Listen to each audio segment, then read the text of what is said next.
Here's Dick Powell as Richard Diamond, private detective.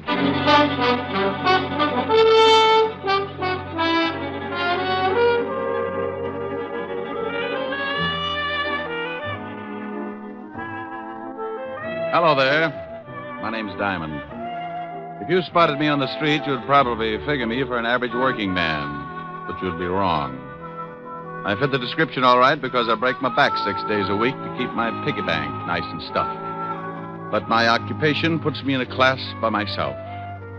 I'm a private, nothing in this world but detective. You probably say, so what? The average working man comes under the heading of a lot of different jobs, and you'd be right on that count. But there's one little thing that puts me in the class all by myself. Trouble. Mr. and Mrs. Average John Doe work 6 days a week to keep clear of it. I put in the same time playing footsies with it. It's a kind of silent partner with references dating all the way back to the year one. People get in trouble every second, and I count on a small percentage to come to me to get them out of it. The rest, odds and good advertising. As an example, take the other night in a little bistro over on 48th Street. A couple of guys sitting at a back table were getting set for a special brand of trouble. The big kind that you find under the heading of murder. Oh, Bert, old boy, this is turning out to be a wonderful evening. Well, I'm glad you're enjoying it, George. Yes. Say, who's a blonde over there in the booth? Well, I've never seen her before, but she's cute. Yeah, she sure is. Good evening, baby. Oh, George, take it what? easy. Maybe she's waiting for someone. Oh, don't be silly. Look, she's smiling. Let's ask her over to the table. Well, I still think she's waiting for someone. If you want to take the chance, go ahead. You ask her. All right, I will. I said good evening. Good evening. My friend and I noticed you were sitting alone, and we wondered if you'd join us. Oh, I don't believe I can. You see... Oh, please, just for a few drinks? No, really. Thank you just the same. Well, if you say so, but I'll be unhappy for the rest of the evening. Hi, baby. Tony. I'm sorry I took so long, but... Hey, who's this guy? Not Tony. I said, who's the guy? If you'll excuse me. No, you wait a minute. George, come on. I think we'd better leave. This guy a friend of yours? Yes, he is. Was this guy making a pitch, man? No, we only asked me over for a drink. Oh, he did, huh? Now, wait a minute, pal. Please, I made a mistake. I'm sorry. So you made a mistake. Well, I don't like jokers that try and pick up my girl. Hey, wait a minute. You didn't have to slug him. Maybe you'd like to do something about it. Maybe I would. Loud enough. Well, that's the first time Tony ended up on the short end of a fight in a long time. You all right, George? Yes, I think I cut my head. Yeah, you're bleeding all over the place. You better get out of here, mister. I saw the manager duck in the back room. He's probably calling the cops. Here, let me give you a hand, George. Yeah. Here, now, take my hat and wear it over the cut until you get home. I'm getting out here, too. You want me to drop you off? What about your boyfriend? He's still unconscious. He was that way when I met him. You want the lift or not? What about you, Bert? Oh, I'll be all right. Now, go on. Let her take you somewhere so you can get cleaned up. I'll grab a cab and head for my place. I'll call you in the morning. But I don't Now, want stop to... arguing. You can't afford a scandal. All right. Come on, honey, let's go.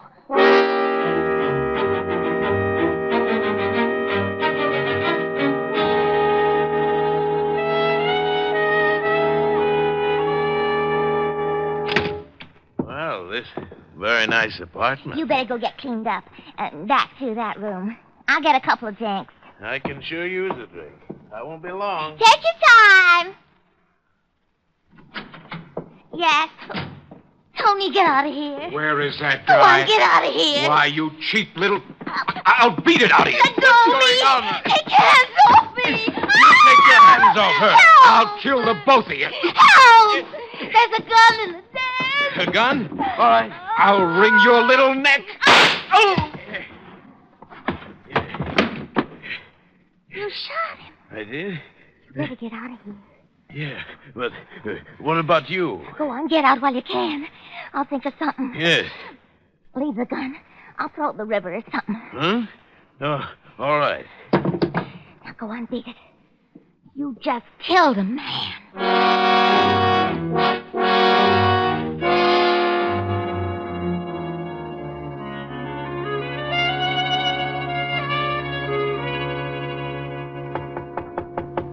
Yeah, come in. Hey, Mr. Diamond. Well, Hennessy, what did you do? Wreck your cab? Nah, it's down in the front. Hey, that's a warm magazine you're reading there. Yeah. Listen to what it says here about women's bathing suits. Huh? 1949 suits allow maximum exposure to sun. Note plunging neckline. Note. Who's going to miss it? If it plunged in the lower, it'd wind up at the bends. Yeah. Mr. Diamond, would you mind shoving it in the drawer? The picture distracts me. Not at all, no. I don't blame you, Hennessy. Thanks. Now, what's on your mind? This? A hat? Yeah. Well, I don't think I can do you much good. What did you bring it to me for? I found it in the gutter over in Flatbush. So what? Some guy loses a hat. Don't tell me you want me to find him. No, I just got to worrying a little, you see. I found this beside it. Oh, a 38. Well, let's have a look. Take a look at the hat, too. It's got blood all over the inside. Yeah. And initials on the inside. BK. Gun's been fired. You can still smell the powder in the barrel. Why didn't you take this to the police? Oh, I didn't want to get mixed up in it. You see, I got to pick up as many fares as I can. I ain't got nobody to drive my cab for me, and I didn't want to spend the day answering questions down at headquarters, you understand? Well, you'll probably have to anyway. I'll have to notify them. Yeah? Well, I thought maybe you could find out who owned the hat and maybe solve the case before you notify him, you see? That way I wouldn't have to spend too much time. I could just tell them I found it and beat it. Well, I can't withhold evidence. It'd take away my license. And if you did, they'd lock you up.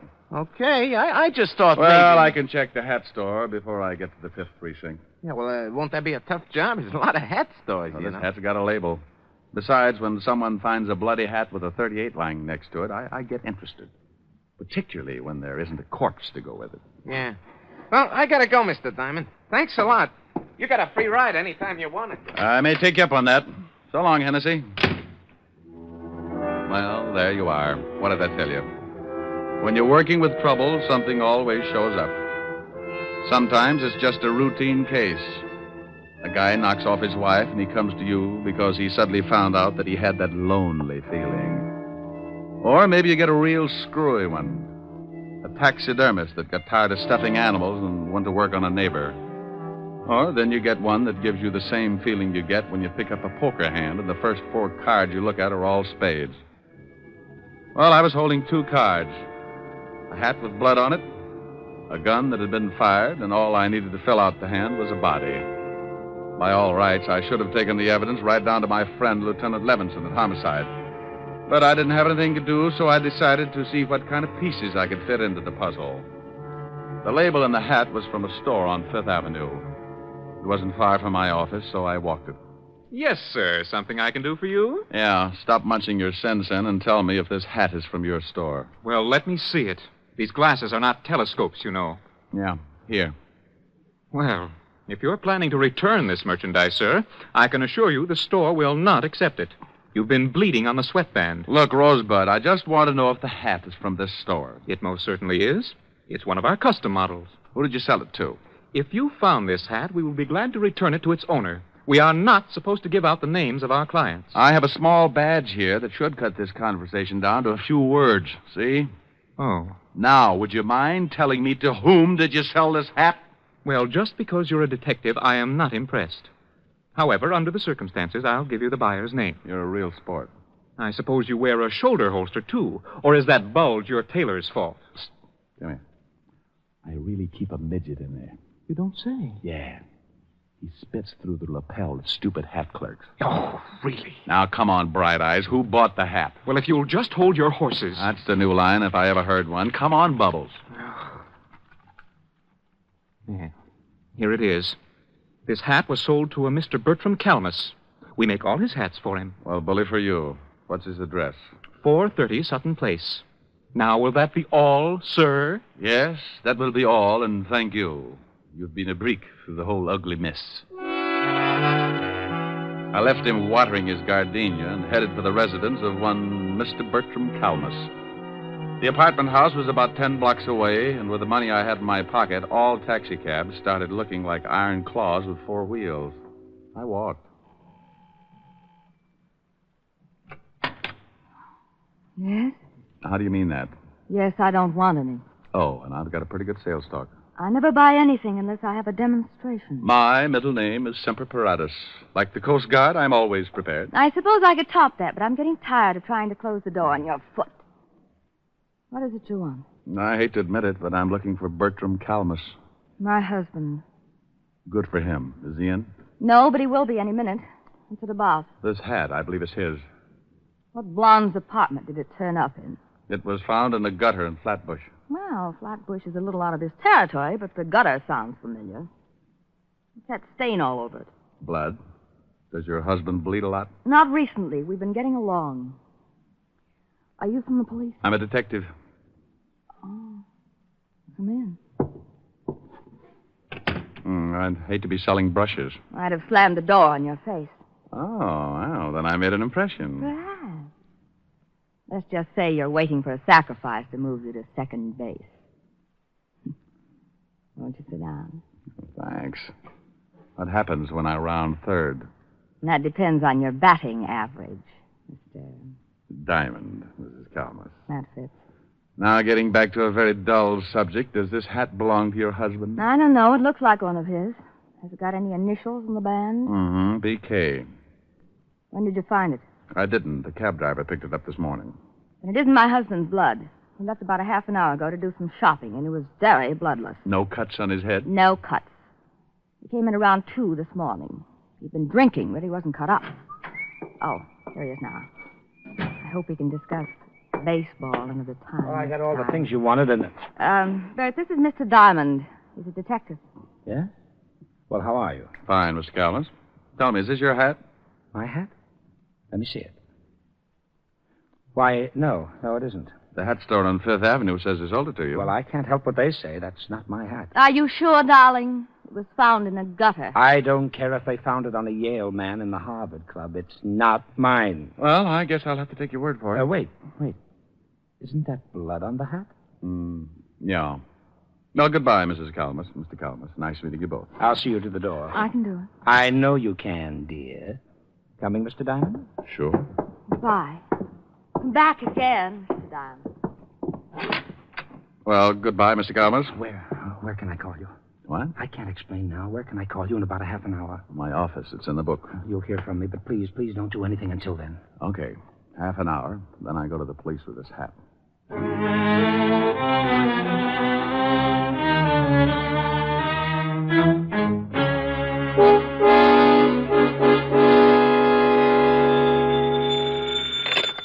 Wuss. Mr. Diamond, this is Bert Calmus. Yeah? Yes, I couldn't say anything to you in front of my wife. That is my hat. Well, I thought so. Why did you deny it? Well, I was out with a pal last night. There was a fight over a girl. I didn't want to mention it in front of my wife. Oh, how did the blood get on the hat? My friend got hit on the head, and I loaned him my hat to cover up the wound. What was it doing in a gutter in Flatbush? I really don't know. My friend left with the girl, and I went right home. Well, who is this friend of yours? I think something may have happened to him. Well, I called him this morning, and he seemed very nervous about something, and he asked me to come over. I'm in the lobby of his hotel right now. He's probably just worried about the girl he picked up. As long as the blood on the hat was from a cut on his head, I don't think there's too much to worry about. No, Mr. Diamond, I think it's more than that. He's my employer, and I know him pretty well. I do wish you'd come over. Well, all right, Mr. Calmus. What's the address? The Whitsett Hotel on East 54th Street. I'll meet you in the lobby. Don't ask me why I started getting that lousy feeling when all I had was a bloody hat, a gun, and a pretty good explanation for one of the items. But there it was. That jammed-up feeling in the pit of my stomach, like I just swallowed a whole pineapple. Something was wrong, and I wanted to find out what. So I hurried over to the Whitsett Hotel and met Calmus in the lobby. I'm glad you came, Mr. Diamond. I just put in a call to George's room, and someone else answered. So what? Well, the man asked a lot of questions, like who I was and what did I want with George, and... Oh, I take it George is your friend of last night. Yes, George Watkins. He's the president of the firm I work for. Well, let's go up.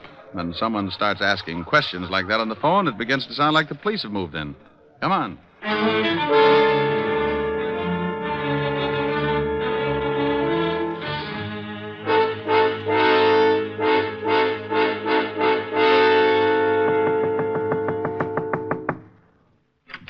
Yeah?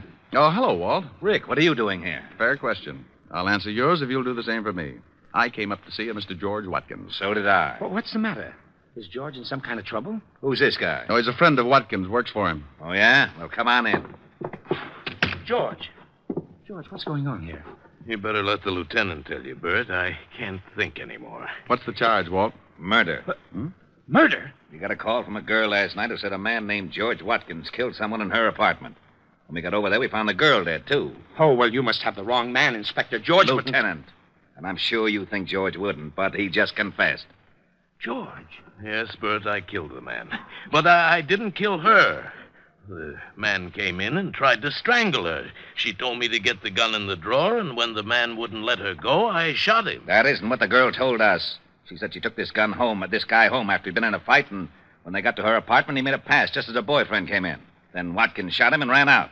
We figured he got excited, and when he had time to think about it, he went back and killed the only other witness. I didn't kill the girl. I never went back there at all. I came straight here. Walt, Mr. Calmus here was with him up until the time he left with the girl. Is that right, Mr. Calmus? Why, yes, sir. Now, there was a previous fight, and Watkins got that cut on his head. Mr. Calmus loaned him his hat to cover the wound. That's right, sir. And, by the way, Walt, what caliber was the murder weapon? .38, but we haven't found the gun yet. Here, check this one with ballistics. How'd you find this? Cab driver named Hennessy brought it into me this morning. Found it lying with a hat. Did you ever see this gun before, Watkins? No, I told you I don't own a gun. Walt, what time do you figure he killed the man and the girl? The coroner fixed the time of death about 1 o'clock this morning. How long were you at this girl's apartment, Mr. Watkins? Why, about 5 minutes before her boyfriend came in. I shot him and left immediately. And you don't remember taking your hat or the gun? What are you getting at, Rick? This is an open and shut case. He admits killing one of them, but he won't admit the other killing because he knows it was premeditated. Just a hunch, Walt, just a hunch. Mr. Watkins, would you mind telling me just what happened after the girl's boyfriend started choking her? Well, I grabbed a gun out of the dresser near the kitchen and I shot him. And the girl told me to get out, that she'd take care of things, so I dropped the gun and ran. Did you hear anything else? Anything unusual? No. But, yes, now that you mention it, I did hear something, but it slipped my mind until now. What did you hear? Well, I don't know whether I can describe it or not. It sounded like someone had opened a bottle of flat champagne. What are you getting at, Rick? Oh, wait a minute, Walt. When did you hear this noise? Right after I shot the man. I remember wondering if someone hadn't opened a bottle in the kitchen. Is that where the noise came from? Yes, I think so. All right, if I go over and case the scene, Walt? We've done that. Yeah, but you weren't looking for something. Why don't you come with me, Mr. Calmus? I'd like to talk with you. What's the address, Walt? 16 West 113th Street. Well, now, look, don't worry too much, George. I can handle the business, and in the meantime, I'll do everything to get you off. Thanks, Bert. Now, you wait a minute, Rick. If you think you know something... Walt. Yeah? Bye. Calmus and I went downstairs and took a cab over to 16 West 113th Street. It was a middle-class apartment house in Flatbush, a 4-story brownstone. I let Calmus pay the fare, and we went in. I wonder what floor it's on. Well, should tell on the mailboxes. Yeah, here it is. Nan Phillips, 206. Well, let's go up. Oh, what do you do for Mr. Watkins? I'm his vice president. That's why I took him out last night. I wanted to interest him in a new account. I just can't imagine him killing anyone, but I guess people do funny things when they lose their heads. Yeah. 206. Well, here it is. Yeah? Hello. Oh, no. Good afternoon, Sergeant Otis. What do you want, Diamond? I want to stand out here in the hall and count the hairs in your 5 o'clock shadow. Now, let us in. The lieutenant said it was all right. Okay, comic. Mr. Calmus, meet Sergeant Otis. How are you? Hello, Sergeant. Otis, make like a policeman and point out the circumstances in this killing, will you? Well, I don't know why I should, Shamus, but if the lieutenant sent you over, I guess I'll have to. 2 bodies was over there by the window, lying pretty close together. Uh-huh. The killer, that Watkins fellow, was standing about here in the center of the room. With his back to the kitchen door. Yeah. He shot them both from about here.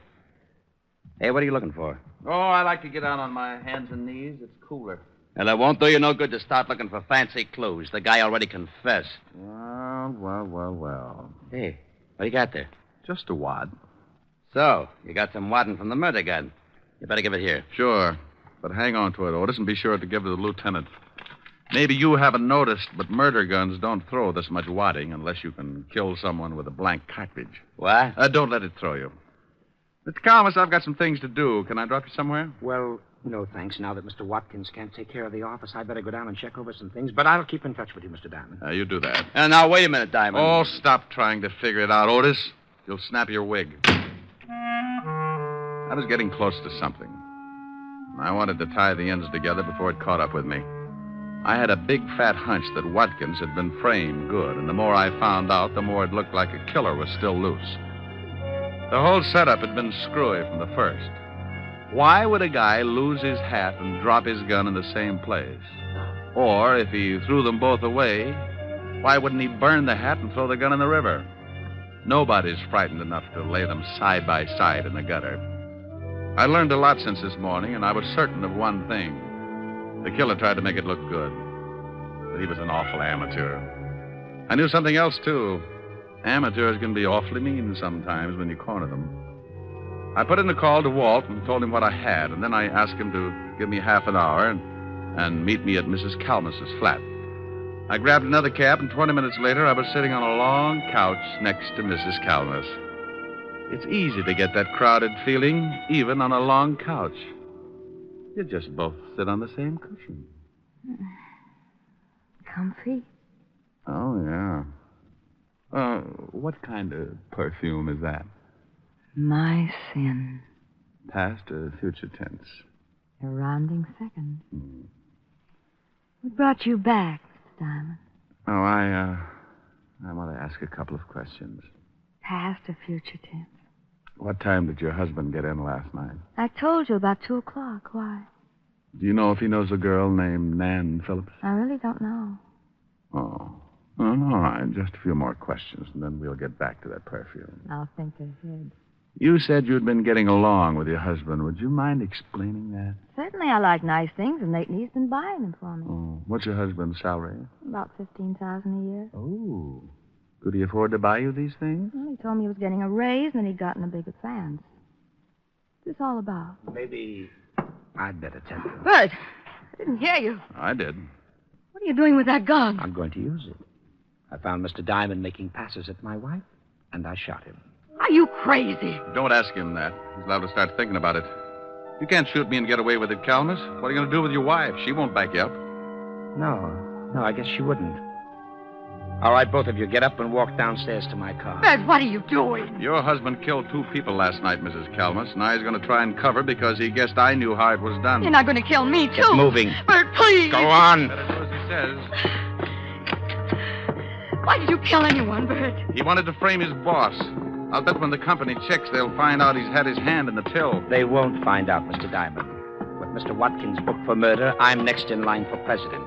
I'll be able to fix the book so it will look like he took the money, too. Is that where you got the money for all those things you've been buying for me? You shot the man and the girl from the kitchen with a silencer, didn't you, Bertram? That's right. I knew you were onto something when you discovered that wad from the blank cartridge. I was onto something a long time before that. Yeah? All right. Come on. Over to that gray sedan, and remember, I've still got this gun in my pocket. You're an amateur, Bertram. Is that right? Sure. I knew you had something to do with it when we got over to the girl's apartment. I didn't know what floor it was on, and you looked in the mailboxes. That's the best way to find an apartment, isn't it? Yeah, but not once at any time did anyone mention the dead girl's name. But you knew it and found it on the mailbox. All right, stop right here. Open the door, Gene, and get in first. The front seat. Bert, please. Get in. All right. Now you, Mr. Diamond, you're going to drive. You know, I left my license in my other suit. Stop stalling. I had to do something to stall for just a second because over Bertram's shoulder I spotted a prowl car sliding up to the curb, and good old Walt was climbing out. Bertram, would you mind answering just one question? What is it? The gun that Watkins thought he killed the man with was loaded with blanks, wasn't it? Sure.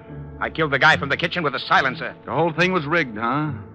The man and the girl were supposed to stage that fight, and Watkins was supposed to shoot the guy with the dummy slug. You said one question. Now get in the car. All right, Calmus, don't move. What? Why, you... Duck, Rick!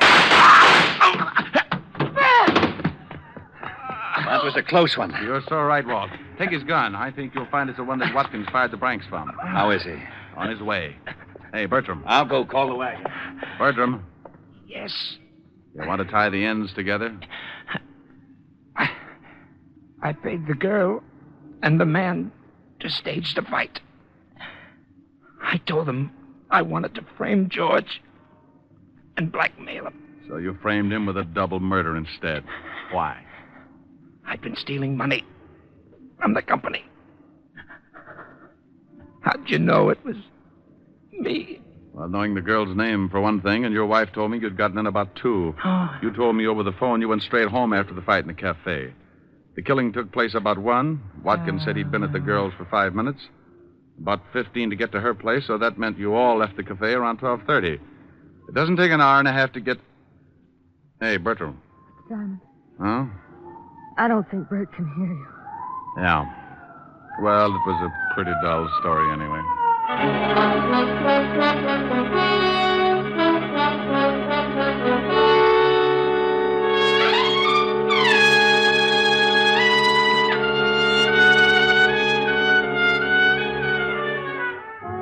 Well, the wagon got there, and I briefed Walt on everything that had happened.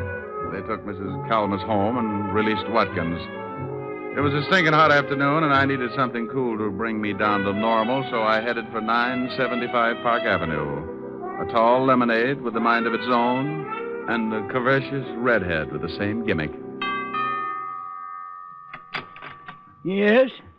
Oh, good afternoon, Mr. Diamond. Afternoon, Francis. Miss Asherin? Yes, sir. She's in the study, reading. Thanks, Francis. Oh, how about something cool? Yes, sir. Right away, sir. Hi. Hi. Wow, you look cool enough. That's a nice getup. You like it? It's the newest thing. Yeah, I saw it in the magazine. What do you do if it shrinks? Oh, silly. No, I'm concerned. You might get raided. Don't you like it? Yes, ma'am. What do you think of me? Oh, you're adorable. You're beautiful and you're cute. Hey, that sounds like a song. Uh-huh. Come here. No, not sing it. It's cute. That's too hot. I'm rather cool. Well, I was only lukewarm until I spotted that play suit. Go on. A, you're adorable. Okay, but then I want to play. Get it? Play suit?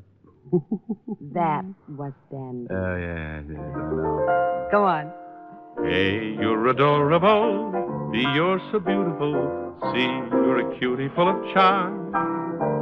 D, you're a darling. And E, you're exciting. And F, you've got feathers on your arm. Oh, Rick.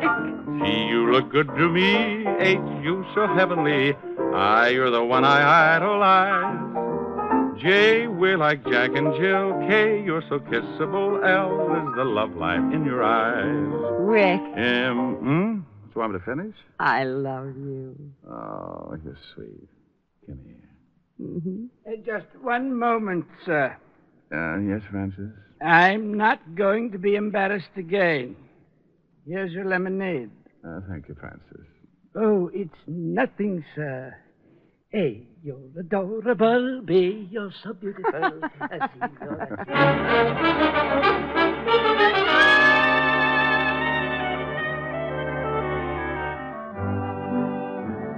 You have just heard Richard Diamond, Private Detective, starring Dick Powell. Helen was played by Virginia Gregg, Lieutenant Levinson by Ed Begley. Also in our cast were Wilms Herbert, Byron Kane, Lorene Tuttle, Paul Frees, and Wally Mayer. Music was under the direction of Frank Worth. Richard Diamond is written by Blake Edwards and directed by William P. Rousseau.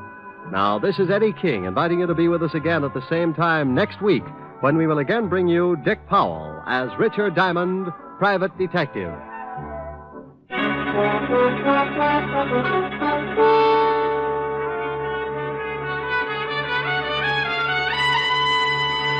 This is NBC, the national broadcasting company.